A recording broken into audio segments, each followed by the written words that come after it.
जल या बेलपत्र शिवलिंग पर सबसे पहले क्या अर्पित करना चाहिए? शिवलिंग पर भगवान शिव की प्रिय वस्तुएं अर्पित करने से भक्तों को शुभ फलों की प्राप्ति होती है।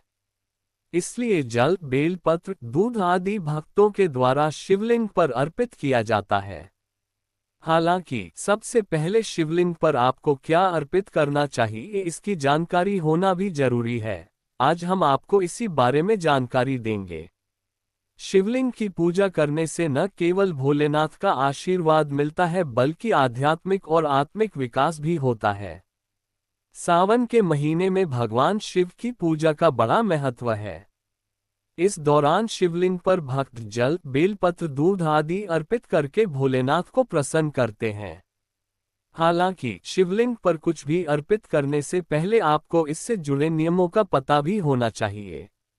ऐसे में आज हम आपको बताएंगे कि शिवलिंग पर सबसे पहले क्या चढ़ाना चाहिए, बेलपत्र या जल। बेलपत्र या जल शिवलिंग पर पहले क्या अर्पित करें? धार्मिक मान्यताओं के अनुसार शिवलिंग की पूजा के दौरान आपको सबसे पहले जल ही शिवलिंग पर चढ़ाना चाहिए।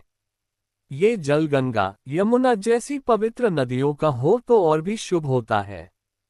जल चढ़ाने के उपरांत ही आपको बेलपत्र शिवलिंग पर अर्पित करना चाहिए। इसके बाद आप दूध, पुष्प आदि शिवलिंग पर अर्पित कर सकते हैं। सावन में शिव पूजन के दौरान रखें इन बातों का ध्यान। कहा जाता है कि भोलेनाथ को सच्चे दिल से अगर एक लोटा जल भी चढ़ा दो तो वो प्रसन्न हो जाते हैं।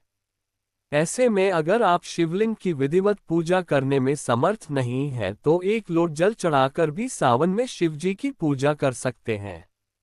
वहीं जो लोग सावन के महीने में विधिपूर्वक शिव भगवान की पूजा करना चाहते हैं उन्हें नीचे दी गई बातों को ध्यान में रखना चाहिए। सावन के महीने में शिव पूजन के लिए आपको सुबह जल्दी उठकर स्नान ध्यान करना चाहिए। इसके बाद शिव भगवान की पूजा करनी चाहिए। इसके साथ ही संध्या काल में भी शिव पूजन आपको सावन में करना चाहिए। खासकर सावन के सोमवार के दौरान शिव जी की पूजा करने से आपको मनचाहे फल प्राप्त होते हैं। पूजन के दौरान भगवान शिव के मंत्रों का जप, शिव चालीसा का पाठ आप कर सकते हैं। सावन में शिवलिंग की पूजा के दौरान सबसे पहले जल अर्पित करें, इसके बाद 3, 5, 7, 9 या 11 बेलपत्र शिवलिंग पर अर्पित करें। शिवलिंग पर बेलपत्र चढ़ाते वक्त ओम नमः शिवाय मंत्र का जप करते रहें। गलती से भी कभी शिवलिंग पर खंडित बेलपत्र न चढ़ाएं।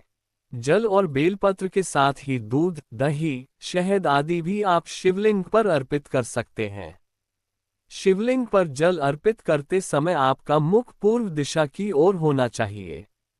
शिवलिंग पर गलती से भी केतकी के फूल, हल्दी और सिंदूर न चढ़ाएं।